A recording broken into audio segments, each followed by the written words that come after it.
दुख भंजन करता नवयुग सृष्टा, सर्व मंगल करता जनहित दृष्टा। हे पूर्ण गुरुवर तुभ्यं नमः, हे सद्गुरुवर तुभ्यं नमः। अज्ञान अंधकारे ज्योति स्वरूपा, शास्त्र विचारे वेद स्वरूपा। हे सर्व ज्ञानमय तुभ्यं नमः, हे आशुतोष तुभ्यं नमः, हे आशुतोष तुभ्यं नमः। सभी का दुख दूर करने वाले, नवयुग की सृजना करने वाले, सभी का मंगल करने वाले, जनहित की कामना करने वाले, हे पूर्ण गुरुवर आपको नमन है।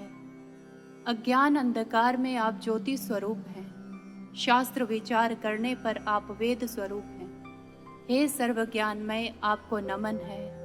हे गुरुदेव आशुतोष आपको नमन है, आपको नमन है, आपको नमन है। बोलिए परम पूजनीय, परम वंदनीय, परम श्रद्धेय गुरुदेव सर श्री आशुतोष महाराज जी की जय, सच्चे दरबारे की जय। युगों वर्ष पूर्व आयुर्वेद शास्त्र के महान ग्रंथ चरक के रचयिता महर्षि पुनर्वसु ने अपने शिष्य अग्निवेश को संबोधित करते हुए कहा, अग्निवेश, मैं देख रहा हूं पृथ्वी बिगड़ रही है, जल बिगड़ रहा है, वायु बिगड़ रही है, औषधियां अपना प्रभाव खो देंगी, विनाशकारी भूकंप उठेंगे, महानाश का महातांडव होगा। अग्निवेश, महानाश का महातांडव होगा। मुझे भय है अग्निवेश, मानव नहीं बचेगा, मानव नहीं बचेगा। अफसोस, महर्षि का वह डर नजर आ रहा है। चहु और नफरत, द्वेष, महामारी का भय, आतंक का पसारा, शांति खंड खंड हुई नजर आ रही है। यूं लग रहा है मानो पृथ्वी का कण कण आंसू बहा रहा हो और दर्द से करहा रहा हो।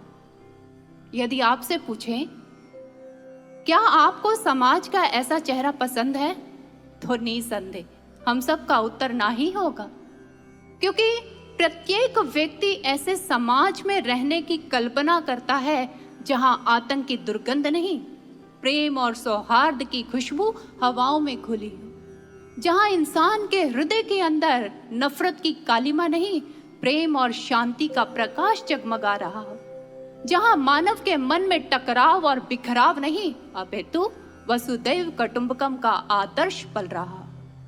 यह कल्पना वास्तविकता के धरातल पर साकार हो सके, प्रेम और शांति का साम्राज्य चहुदिशा व्याप्त हो सके, इसके लिए सबसे पहले मानव के अंतःकरण को शांत करना होगा। क्योंकि यदि मानव ने अपने आप को बदल लिया तो विश्व में स्वतः ही शांति आ जाए। और हर युग में यह कार्य केवल और केवल अध्यात्म के द्वारा ही संभव हुआ। जब जब भी ये विश्व विकारों, कुरीतियों, बुराइयों के अंधकार से ग्रसित हुआ, तब तब समय के युग पुरुष के छत्र तले ब्रह्म ज्ञान के द्वारा श्रेष्ठ मानवों का निर्माण हुआ और शांतमय समाज की स्थापना हो गई। समय के जो युग पुरुष इस धराधाम पर जब भी आते हैं, वो केवल मानव समाज को शांति नहीं प्रदान करते, अपितु संपूर्ण वसुंधरा प्रसन्न हो जाती है। ये प्रकृति भी आह्लादित हो जाती है, वायु हर्षित हो जाती है कि मुझसे प्राण शक्ति ग्रहण करने वाले प्राणियों की श्वासों में अब प्रभु का दिव्य आदि नाम रच बस जाएगा। ईर्ष्या, द्वेष, क्रोध, लोभ की दुर्गंध से मुक्त होकर अब मैं भी भक्ति श्रद्धा की सुगंध से सुहासित हो जाऊं। समस्त तीर्थ मुस्कुरा उठते हैं कि धरती पर चलता फिरता एक तीर्थ आ गया है। मन की शांति के लिए लोग हमारी शरण में आते, लेकिन वो अल्पकालीन शांति ही प्राप्त कर पाते हैं। लेकिन सद्गुरु रूपी तीर्थ की शरण में जाकर वे परम शांति और परमानंद के अधिकारी हो जाते। गंभीरता की प्रतिमूर्ति सागर भी खुशी से गर्जना कर उठता है कि मेरे जैसा धीर, गंभीर, विशाल और उदार हृदय वाला व्यक्तित्व इस धराधाम पर आया है, जिसके अंतःकरण में भक्ति, मुक्ति, ज्ञान, वैराग्य के अमूल्य रत्न भरे पड़े हैं। और गुरु भक्तों, परम सौभाग्य है हम सभी का कि इस कली काल में भी हमें ऐसे ही युग दृष्टा, युग पुरुष, परम पूजनीय गुरुदेव सर श्री आशुतोष महाराज जी के श्री चरणों का पावन संग मिल रहा है। महाराज श्री जिन्होंने धर्म ग्रंथों की कसौटियों पर खरे उतरते हुए शांति के आधारभूत साधन ब्रह्म ज्ञान को प्रदान कर हम जैसे जीवों को अपनी शरण में ले रखा है।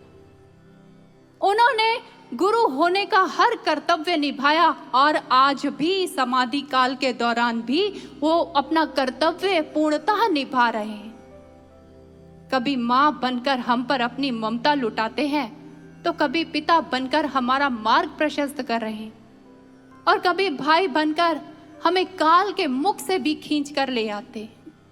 होली जैसे पर्व पर हमें प्रहलाद और हिरण्यकशिपु का नाटक दिखाकर बार बार उन्होंने समझाया, जब आपका गुरु आपके समक्ष ना हो और उसका दर्शन करना चाहो तो उन स्थिति में, उन परिस्थितियों में, उस संघर्ष में प्रहलाद जैसा विश्वास अपने गुरु पर सदैव बनाए रखना।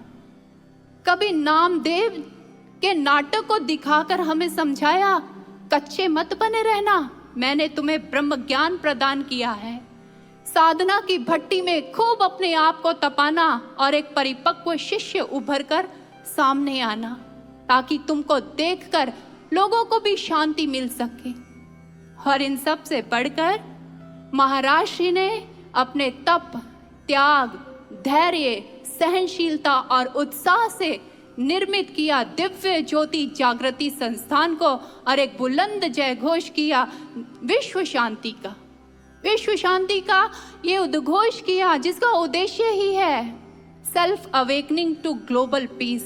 और आज यही दिव्य ज्योति जागृति संस्थान विश्व का दूत बना हुआ, मानवता को लेकर आगे बढ़ता हुआ, अज्ञानता में ज्ञान सूर्य उदय करता हुआ, क्लेश व विकारों को दूर करता एक जीवंत स्थान विश्व शांति का दूत बना दिव्य ज्योति जागृति संस्थान, जहां पर ब्रह्म का होता साक्षात्कार, जहां मानव को मिलता है उसका वास्तविक आकार, जहां मानवता पाती है सच्चा सम्मान, विश्व शांति का दूत बना दिव्य ज्योति जागृति संस्थान, जहां धर्म छूता अपनी ऊंचाइयों को, ब्रह्म खोता अपनी परछाइयों को, धर्म ग्रंथ पाते हैं जहां सच्चा सम्मान, विश्व शांति का दूत बना दिव्य ज्योति जागृति संस्थान, जहां होती है हर दिन छठा निराली, सब मिलकर खेले होली और मनाते हैं दिवाली, जिस मिशन की नींव बने महापुरुष आशुतोष महान, विश्व शांति का दूत बना दिव्य ज्योति जागृति संस्थान, दिव्य ज्योति जागृति संस्थान। गुरु भक्तों, जैसे एक चिड़िया अपने बच्चों के लिए दाना लेने के लिए जाती है, अपने बच्चों को घोंसले में छोड़कर, लेकिन कई बार उसे दाना लाने में देर भी हो जाती है, विलंब भी हो जाता है, लेकिन फिर भी उसके बच्चे उसी घोंसले में बैठकर अपनी माँ का इंतजार करते रहते हैं, फिर चाहे आंधी आ रही हो या बारिश आ रही हो। ठीक इसी प्रकार से गुरुदेव सर श्री आशुतोष महाराज जी ने अपने तप और त्याग से निर्मित दिव्य ज्योति जागृति संस्थान के घोंसले में हम सभी को वह बिठा कर गए हैं, क्योंकि उनके बच्चों के लिए यही सबसे सुरक्षित स्थान है, यही सबसे सुरक्षित स्थान है। हम सभी जानते हैं कि हमारी आशु माँ भी हमारे सुनहरे भविष्य के लिए, नवयुग के लिए, हमारे लिए चोगा लेने के लिए गई हुई है।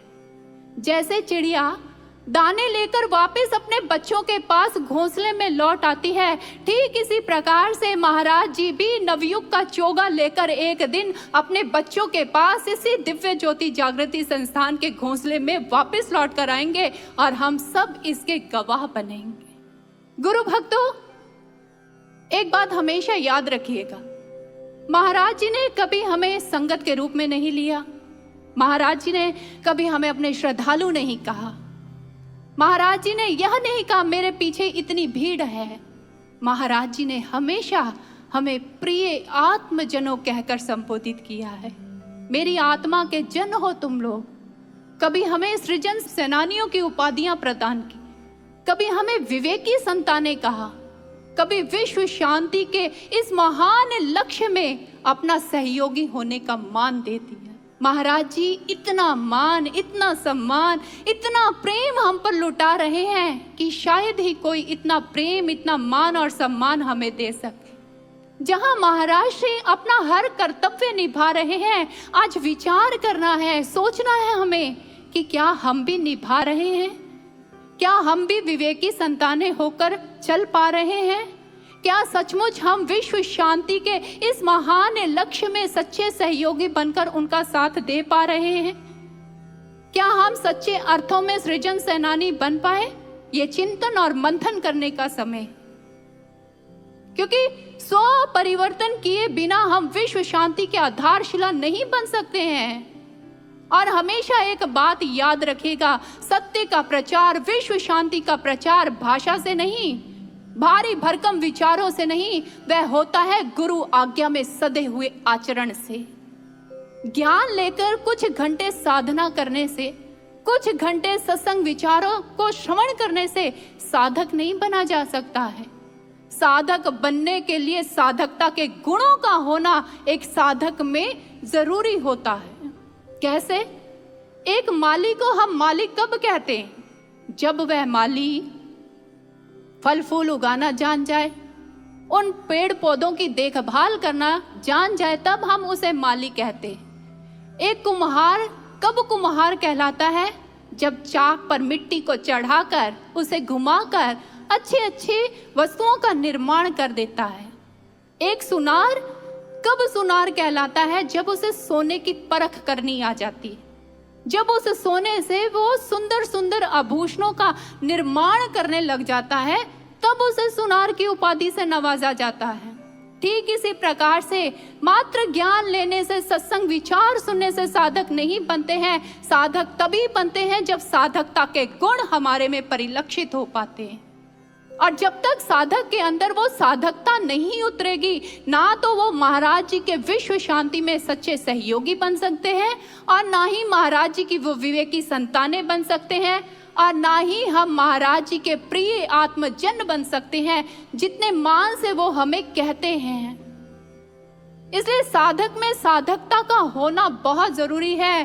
साधक में उन गुणों का होना बहुत जरूरी है जिससे वो सच्चा साधक कहलाता है।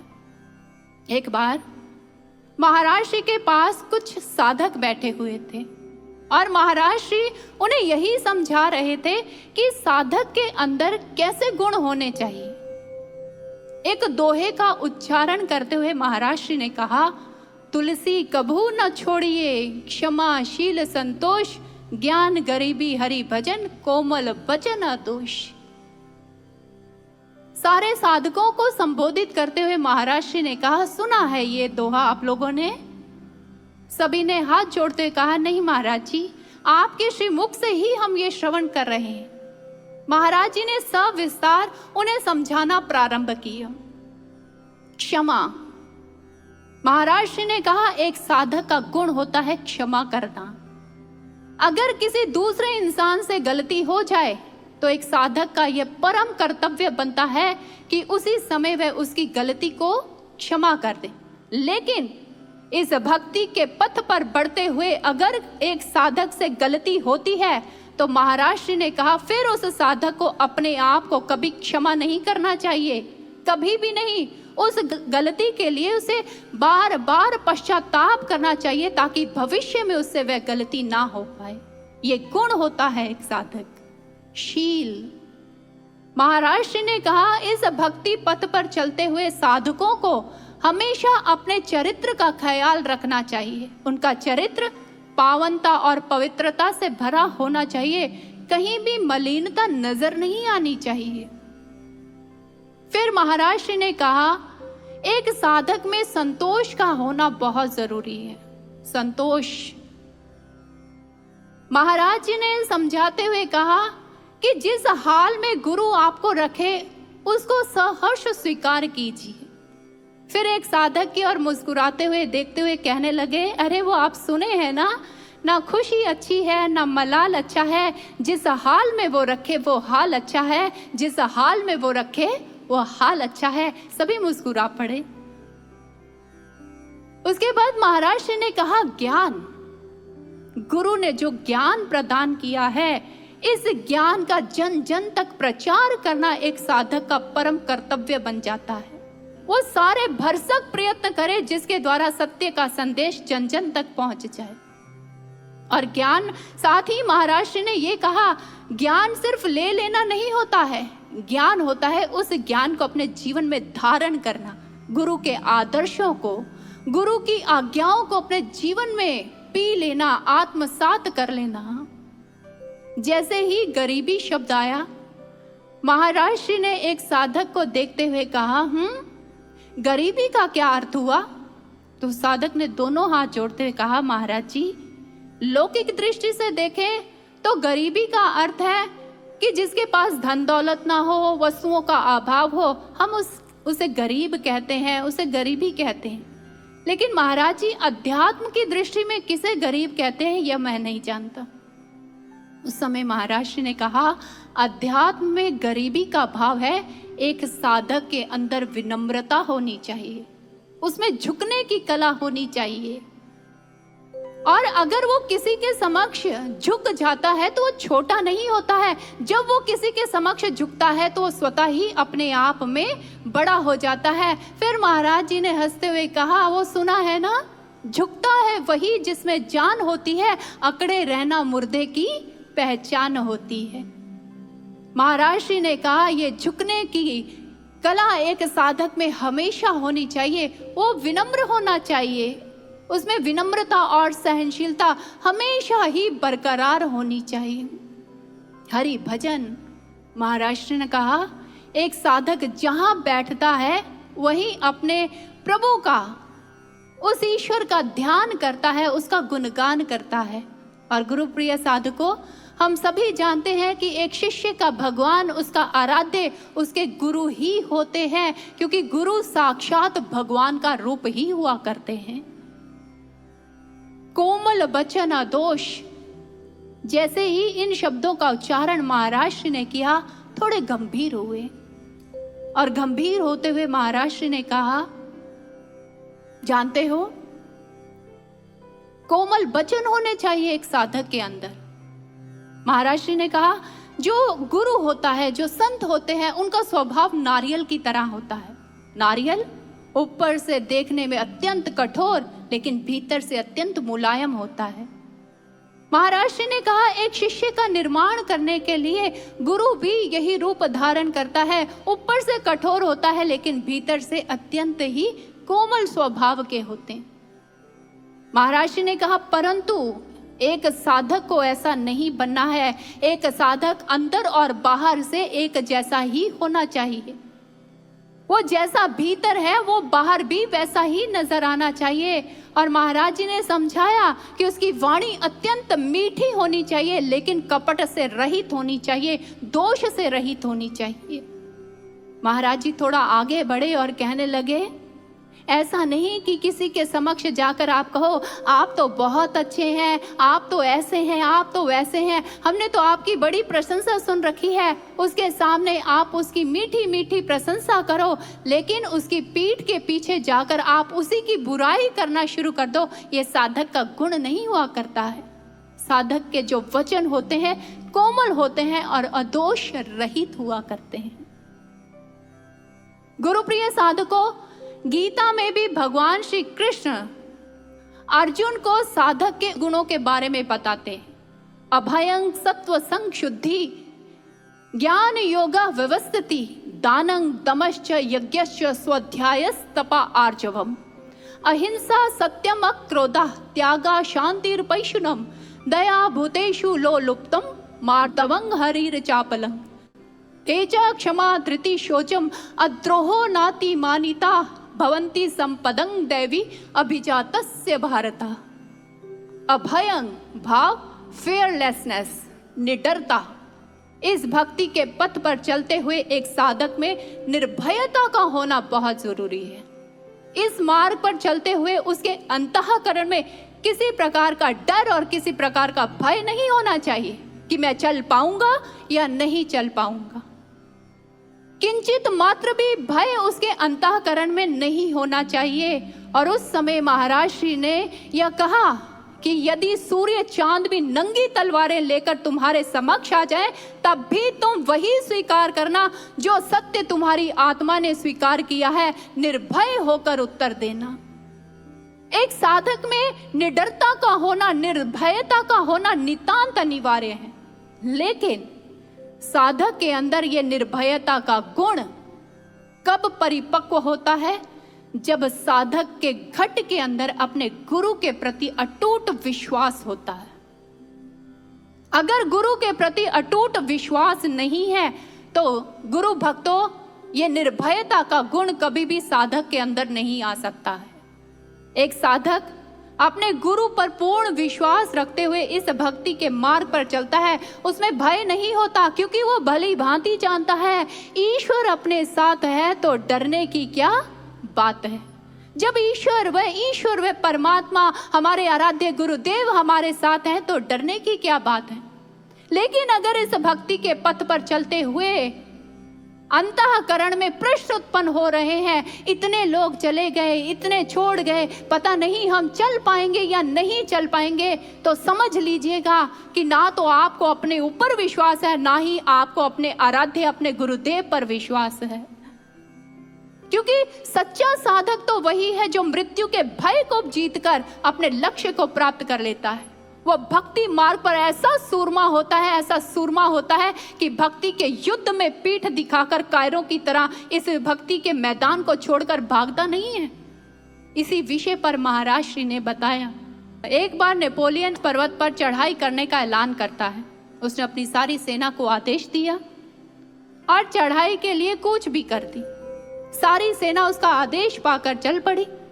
जैसे जैसे जा रहे हैं, सामने विशाल और गगनचुंबी एक विशाल पर्वत खड़ा हुआ था। जैसे ही सेना ने उस पहाड़ को देखा, उस पर्वत को देखा, सारी सेना में खलबली मच गई। कौन चढ़ेगा ये चढ़ाई? ये तो अत्यंत विशाल है। सारे डर रहे हैं, भयभीत हो रहे हैं, कैसे चढ़ेंगे इस पर्वत पर। लेकिन फिर भी नेपोलियन ने आदेश दिया सेना को चढ़ाई की जाए। पास में ही एक बुजुर्ग महिला खड़ी हुई थी। उसने नेपोलियन को संबोधित करते हुए कहा, नेपोलियन, अगर अपनी जान प्रिय है तो यहां से वापस लौट जाओ, क्योंकि आज तक कोई भी इस पर्वत पर चढ़ाई नहीं कर पाया है। इसलिए जान प्रिय है तो अपनी सेना को लेकर वापस लौट जाओ। उस बुजुर्ग महिला की बात सुनकर नेपोलियन हताश और निराश नहीं हुआ। उसने झट से हीरों का हार निकाला और उस बुजुर्ग महिला को पहना दिया और पहनाते हुए कहा, अगर मैं जिंदा बचा तो मेरी जय जयकार करना, मैं वापस लौट कर जरूर आऊंगा। उस समय उस बुजुर्ग महिला ने कहा, नेपोलियन, तुम पहले व्यक्ति हो जो मेरी बातों को सुनकर हताश और निराश नहीं हुए हो। सचमुच जो मुसीबतों का सामना करने का इरादा रखते हैं वो कभी हार नहीं मानते हैं। आंधी और तूफानों से डरने वाले नहीं हैं हम, वो और थे मुसाफिर जो पथ छोड़कर चले गए। और हम सभी जानते हैं कि नेपोलियन सर्वश्रेष्ठ सेनापतियों में गिना जाता है जिसके सामने कोई टिक नहीं पाया। महाराज श्री ने कहा, ठीक इसी प्रकार से इस भक्ति के मार्ग पर जो साधक होता है वो भी ऐसा ही सच्चा योद्धा होता है। वो मुसीबतों के, कठिनाइयों के, संघर्षों के पहाड़ों को जीतता हुआ इस भक्ति के मार्ग पर निरंतर बढ़ता ही चला जाता है। वो पीछे लौटकर कभी देखता नहीं है, क्योंकि वो भली भांति जानता है हम आधे अधूरे हैं तो क्या, हमारे में गुण नहीं है तो क्या, हम अपूर्ण है तो क्या, लेकिन जिसकी शरण में हम बैठे हुए हैं वो समर्थ है, वो सब कुछ हमसे करवा सकता है। और ऐसे साधक निडरता के साथ फिर यही कहते हैं, गुरुदेव प्राण बनकर हमारी सांसों में रमते हैं, उनके एक इशारे से जीवन बदलते हैं। अरे रास्ते के कंकड़ पत्थर और तूफानों से क्या वास्ता, हम वो साधक हैं जो कदमों से नहीं विश्वासों से चलते हैं, जो कदमों से नहीं विश्वासों से चलते। ऐसा गुण होना चाहिए एक साधक के अंदर, निर्भयता का। दूसरा, दया भूतेषु, उसके अंदर दया भावना होनी चाहिए। दूसरों का दुख देखकर उसके दुख को दूर करने की भावना को दया कहते हैं। इसलिए कबीर जी भी अपनी वाणी में यही कहते हैं, कबीरा खड़ा बाजार में सबकी मांगे खैर, ना काहू से दोस्ती ना काहू से पैर। उसके अंदर इतना प्रेम, इतनी दया भावना होती है कि किसी के प्रति उसके अंतःकरण में कोई नफरत, कोई ईर्ष्या की भावना होती ही नहीं। लेकिन कई बार परिस्थितियां ऐसी होती हैं कि लोग हमसे घृणा करते हैं, हमसे ईर्ष्या करते हैं, हमारे प्रति नकारात्मक विचार व सोच रखते हैं। लेकिन ऐसी स्थिति में भी एक साधक को कैसा होना चाहिए?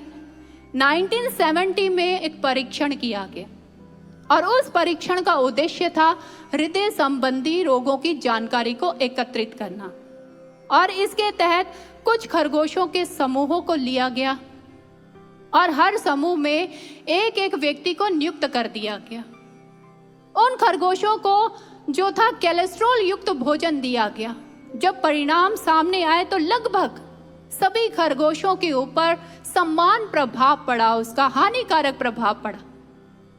लेकिन एक समूह के परिणाम को देखकर जो शोधकर्ता थे वो असमंजस में पड़ गए, हैरान हो गए। और उसके बाद जब उन्होंने निरीक्षण और परीक्षण किया तो उन्होंने पाया कि भोजन तो समान ही था, सभी को एक जैसा ही दिया गया था। लेकिन उस समूह का जो व्यक्ति था वो क्या करता? सबसे पहले खरगोश को अपने हाथों में लेता, फिर बड़े प्यार से उसे सहलाता, उससे 2-4 मीठी बातें करता और उसके बाद वो भोजन उसको खिलाता। उसके स्नेह के प्रभाव ने क्या किया कि वो हाई कोलेस्ट्रॉल वाला जो भोजन था वो खरगोशों के ऊपर उसका कोई प्रभाव नहीं पड़ने थी। ठीक इसी प्रकार से एक साधक का भी यही गुण होना चाहिए कि अपनी अच्छाई के द्वारा दूसरे के अंतःकरण में जो विषाक्त तत्व है वो अपनी अच्छाई के द्वारा उन्हें दूर कर दे। भाव एक साधक का स्वभाव, उसका आचरण, उसकी वाणी इतनी अच्छी होनी चाहिए कि दूसरों की बुराई को उससे जीत ले। ऐसी ही बात एक बार एक साधक ने महाराज जी से की। उसने कहा कि महाराज श्री, कई बार लोग मेरे साथ अनुचित व्यवहार कर जाते हैं, मेरे प्रति नकारात्मक सोच रखते हैं, तो क्या हमें उनके साथ भी संसार जैसा व्यवहार करना चाहिए, टिट फॉर टैट, जैसे को तैसा? महाराज जी ने कहा नहीं। अगर कोई आपके साथ अनुचित व्यवहार कर रहा है और अगर आप भी उसके साथ वैसा ही अनुचित व्यवहार करेंगे तो अपनी बुराई को कभी छोड़ नहीं पाएगा, वो कभी बदल नहीं सकता। अगर आप उसे बदलना चाहते हैं तो अपनी अच्छाई से उसे हिट कीजिए, अपनी अच्छाई के साथ उसको जीत लीजिए। ये साधक का गुण होता है। अपैशुनव, किसी के दोषों को, उसके दुर्गुणों को दूसरों के आगे प्रकट कर उसके मन में मलिन भावना उत्पन्न कर देना, इसे चुगली कहते हैं, इसे निंदा कहते हैं और इसका सर्वथा अभाव अपैशुनम है। अपैशुनम भाव किसी में कमी ना देखना, किसी में खामियां ना ढूंढना, ये साधक का गुण होता है। एक बार क्या हुआ, एक शिष्य अपने गुरु के आश्रम में जाता है। जब आश्रम की व्यवस्था को देखा तो उसमें भी कमियां निकालने लगा, वहां पर जो लोग रहते थे उनमें भी कमियां निकालने लगा। फिर यहाँ जाकर वहां जाकर सभी के समक्ष उसकी निंदा करता रहता, यहाँ तो ऐसा है, वहां तो वैसा है। एक दिन वह शिष्य कुड़ता हुआ अपने गुरुदेव के पास गया और जाकर कहने लगा कि गुरुदेव, आश्रम की व्यवस्था ठीक नहीं है, यहाँ के लोगों में बहुत कमियां। तो उस समय उनके गुरु ने 2 टूक जवाब देते हुए कहा, कमी आश्रम की व्यवस्था में नहीं है, कमी तुम्हारी अवस्था में है। अगर तुम अपनी अवस्था को ठीक कर लोगे तो व्यवस्था खुद ही ठीक हो जाएगी। इसलिए भगवत प्रेमियों, कई बार हम भी अपने कर्मों के कारण, अपनी योग्यताओं के कारण, अपने संस्कारों के कारण अपने आप को कोसते हैं, अपने आप को बदलना नहीं चाहते, अपने आप को इम्प्रूव नहीं करना चाहते। लेकिन हम सभी के हाथ में एक चीज है, वो ये, हम जहां हैं, जैसे हैं, अपने आप को इम्प्रूव करें, अपने आप को सुधारें। और ये सुधार किसी दूसरे के साथ नहीं, किसी दूसरे के साथ कंपैरिजन नहीं करना कि मुझे उससे अच्छा बनना है। ये कंपैरिजन अपने आप से होना चाहिए। मुझे अपने आप से अच्छा होना चाहिए। मेरा आज बीते हुए कल से अच्छा हो, मेरा आने वाला जो कल है वो आज से अच्छा हो। ये साधक का गुण होना चाहिए। क्योंकि एक साधक को कबीर जी की ये वाणी जरूर याद रखनी चाहिए, बुरा जो देखन मैं चला बुरा ना मिलिया कोई, जो दिल खोजा अपना तो मुझसे बुरा ना कोई। इसलिए हमें अपने आप को बदलना पड़ेगा, क्योंकि कमी हमारे स्वभाव में है, हमारे आचरण में, हमारे व्यवहार में है। हमें खुद को बदलना पड़ेगा। बदलना हम नहीं चाहते, लेकिन बदला हुआ सब कुछ देखना चाहते हैं। एक बार एक जिज्ञासु महाराज जी के सानिध्य में आया और महाराज जी से कहने लगा कि महाराज श्री, मैं शांति चाहता हूँ और कब से मैं ये प्रयास कर रहा हूँ कि कुछ बदलाव हो और मेरे जीवन में शांति आ जाए। मैं उस शांति को अनुभव करना चाहता हूँ, लेकिन मैं असफल रहा, मैं क्या करूँ? तो महाराज श्री ने मुस्कुराते हुए कहा, कैसी विडंबना है लोगों की। लोग वस्त्र बदल लेते हैं, नौकरी बदलते हैं, मित्र बदलते हैं, स्थान बदल देते हैं, सब कुछ बदल देते हैं, लेकिन वह चीज नहीं बदलते जो उसके दुख का कारण है, और वह है इंसान का खुद का स्वभाव। अगर इंसान खुद के स्वभाव को बदल ले तो सारी समस्या का समाधान हो सकता है। और हमेशा याद रखिएगा, दुख बाहरी परिस्थितियों के कारण नहीं मिलता है, दुख मन की अवस्था के कारण मिलता है। अगर मन की अवस्था सही होगी तो बाहरी व्यवस्थाएं भी अपने आप ही हमें सही नजर आने लग जाएंगी। उदाहरण देते हुए महाराज श्री ने कहा, जैसे गंदे पानी पर मच्छर आते हैं, अगर आप मच्छर मारते रहेंगे तो मच्छरों की समस्या समाप्त नहीं हो पाएगी। समस्या गंदा पानी है, अगर गंदे पानी को ही आप खत्म कर देंगे, समाप्त कर देंगे, तो मच्छरों की समस्या भी अपने आप ही खत्म हो जाएगी। इसलिए अपने आप को बदलिए, अपने आप में बदलाव लाए तो सब जगह बदलाव नजर आना शुरू हो जाए। और आपने भजन के माध्यम से भी यह श्रवण किया होगा, चहुं दिशा घन घोर छा रहा, कली काल का पसारा, अब है जरूरत इस समाज को शांति मिले दोबारा। पर कैसे? जो तैयार है ढलने खुद को सत्य के सांचे में, वो परिवर्तन लाएंगे बिगड़े समाज के ढांचे में, वो बन पाएगा फिर आशुतोष का प्यारा। जो अपने आप को बदलने के लिए तैयार हैं, वही विश्व शांति में अपना सहयोग प्रदान कर सकते हैं। लेकिन जो शिष्य हमेशा दूसरों की कमियां, खामियां निकालने में लगा रहता है, वो कभी सत्य के प्रचार में अपना योगदान नहीं दे सकता है। और ऐसे साधक कैसे होते हैं? योगानंद जी ने कहा, जो शिष्य हमेशा दूसरों में कमियां निकालता रहता है, खामियां निकालता रहता है, वो उस मक्खी की तरह है जो दूसरों के नैतिक पतन की सड़ांध को, पस को हमेशा ग्रहण करता रहता है। लेकिन एक सच्चा साधक मधुमक्खी की तरह होता है, जो दूसरों की अच्छाई रूपी गुणों की जो शहद है वो हमेशा एकत्रित करता रहता है। क्योंकि एक साधक यह भली भांति जानता है, अगर मैंने दूसरों में कमियां और खामियां ही निकालता रहा तो मेरी आध्यात्मिक उन्नति कभी नहीं हो पाएगी। मैं अपने गुरु से भी एक दिन दूर हो जाऊंगा। लेकिन एक साधक यह भी अच्छी तरह जानता है, जहां मेरे गुरु का चिंतन होगा, जहां मेरे गुरु की महिमा का गायन किया जाएगा, मेरे गुरु का वास भी तो वहीं पर ही होगा। एक सच्चा साधक जहां उठता है, बैठता है, खड़ा होता है, वहां वो खड़े होकर किसी की कमियां और खामियां नहीं निकालता, हमेशा अपने गुरु की कृपाओं का व्याख्यान करता है, अपने गुरु की महिमा का गायन करता है, क्योंकि उसे पता है उसकी महिमा का गायन करूंगा तो अपने गुरु को हमेशा अपने अंग संग ही मैं पाऊंगा। सत्व संशुद्धि, यह गुण भी एक साधक में होना चाहिए। भाव, सुंदर आचरण और सुंदर व्यवहार। एक शिष्य के शब्दों से ज्यादा प्रभावशाली उसका आचरण होता है, उसका व्यक्तित्व होता है। इसलिए एक साधक का आचरण, उसका व्यवहार, उसकी वाणी इतनी ऊंची, इतनी पवित्र, इतनी पावन होनी चाहिए कि कोई हमारे महाराज श्री पर किसी प्रकार का प्रश्न चिन्ह ना लगा पाए।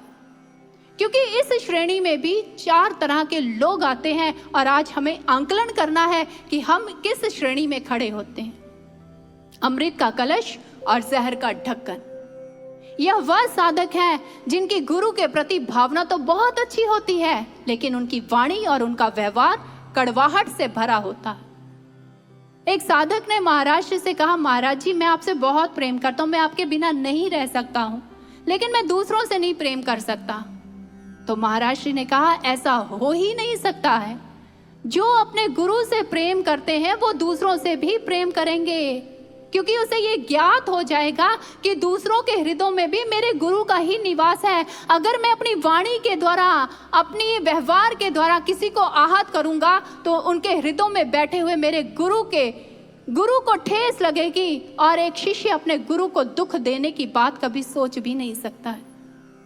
दूसरी श्रेणी के जहर का ढक्कन और जहर का ही कलश, यह वो लोग हैं जिनका व्यवहार, जिनकी जो दुर्भावनाएं होती हैं वो अंदर बाहर से एक जैसी होती हैं, इनमें कोई परिवर्तन नहीं होता है। तीसरे वह साधक आते हैं जिनका जो कलश है वो तो जहर से भरा होता है, लेकिन जो उनका ढक्कन होता है वो अमृत से भरा होता है, अमृत जैसा होता है। ये वह लोग हैं जिनकी भावनाएं शुद्ध नहीं होती हैं अपने गुरु के प्रति, अपने गुरु के मिशन के प्रति, लेकिन उनकी वाणी में इतनी मिठास होती है, शहद जैसी मिठास होती है। और ऐसे साधकों के लिए हम सीधे से कह सकते हैं, मुंह में राम और बगल में छुरी।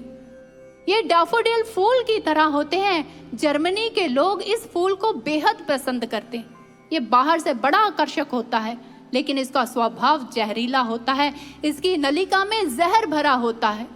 इसलिए इस फूल को अन्य गुलदस्तों में सजाया नहीं जाता, क्योंकि इस फूल के संपर्क में ही आते बाकी फूल मुरझा जाते हैं। इसलिए सावधान साधकों, ऐसे साधक नहीं बनना है कि अपने भीतर की सारी मलिनताओं को, दुर्भावनाओं को अपनी मीठी वाणी के द्वारा दूसरों के समक्ष उजागर कर दें और उसे गुरु से और गुरु दरबार से हम दूर कर दें। ऐसे साधक नहीं बनना है। चौथे साधक, अमृत का कलश और अमृत का ढक्कन। ये वो साधक हैं जिनके मन के अंदर गुरु के प्रति अपार भावनाएं, श्रद्धा, विश्वास होता है, और उनकी वाणी और व्यवहार भी बहुत अच्छा होता है। और सच्चे साधक इसी श्रेणी में ही आते हैं, और ऐसे साधक अपने गुरु पर अपना सर्वस्व लुटा देना चाहते हैं, उसकी आज्ञा आदेश पर 100 बार जीना और मरना चाहते हैं। ऐसे साधकों के जीवन में अगर कुछ झलकता है तो गुरु की आज्ञा, गुरु का आदेश।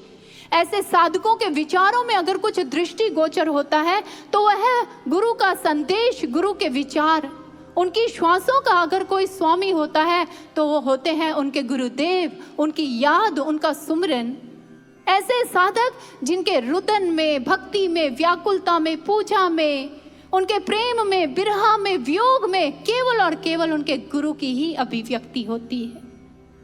सच्चे साधक इसी श्रेणी में आते हैं। और महाराज श्री ने भी यह बात बड़े अच्छे ढंग से समझाई। कहते हैं, एक बार एक साधक महाराज जी को मिलने के लिए गया तो उस समय महाराज जी अपनी मस्ती में बैठे गुनगुना रहे थे, मन में बसा के तेरी मूर्ति। भाव पगे स्वरों में उस साधक ने हाथ जोड़ते हुए कहा, महाराज जी, अगर कोई हमसे पूछेगा कि आप अपने गुरु से कितना प्रेम करते हैं तो हम उन्हें क्या उत्तर देंगे। महाराज जी मुस्कुरा पड़े और बड़े प्यार से उसके सिर को सहलाते हुए कहने लगे, तुम अपने महाराज से कितना प्रेम करते हो इसके लिए तुम्हें अपना हृदय खोलकर दिखाने की आवश्यकता नहीं है। तुम्हारा आचरण, तुम्हारा व्यक्तित्व ही इसकी गवाही दे देगा। लेकिन कब? जब तुम्हारे हर शब्द में, हर कर्म में तुम्हारे गुरु की अभिव्यक्ति होगी। तुम्हारे उठने, बैठने, सोने, पीने, खाने, जागने में, हर चीज में जब तुम्हारे गुरु की ही अभिव्यक्ति होगी तो ये दुनिया अपने आप समझ जाएगी कि इसके हृदय में इसका गुरु विराजमान है। उनको स्वतः ही तुम्हारे गुरु का दर्शन तुम्हारे बीच में हो जाएगा। इसलिए ऐसे साधक बनना है। तपस और दमन ये भी एक साधक का गुण होता है। भाव, संयमित बोलना, संयमित खाना और संयमित सोना।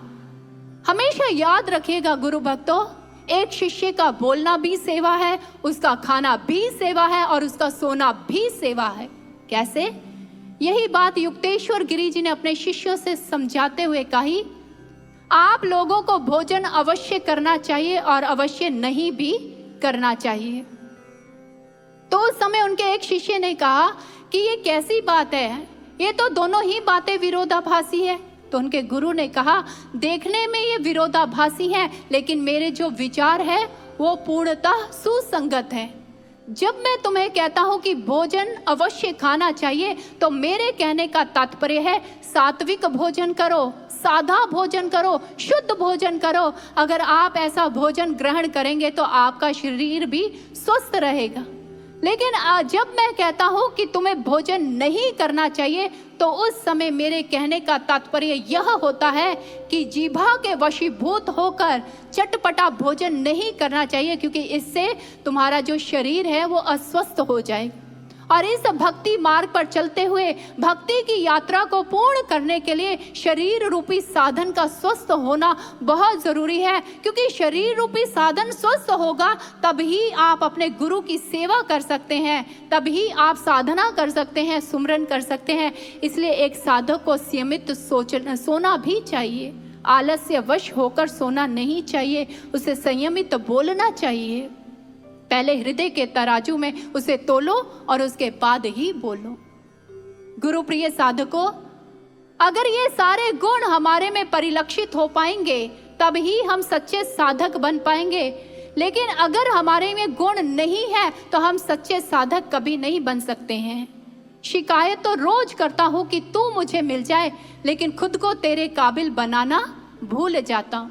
हम काबिल बन सके, साधकता के गुण हमारे में परिलक्षित हो पाए, इसलिए हमें अपने आप को बदलना पड़ेगा।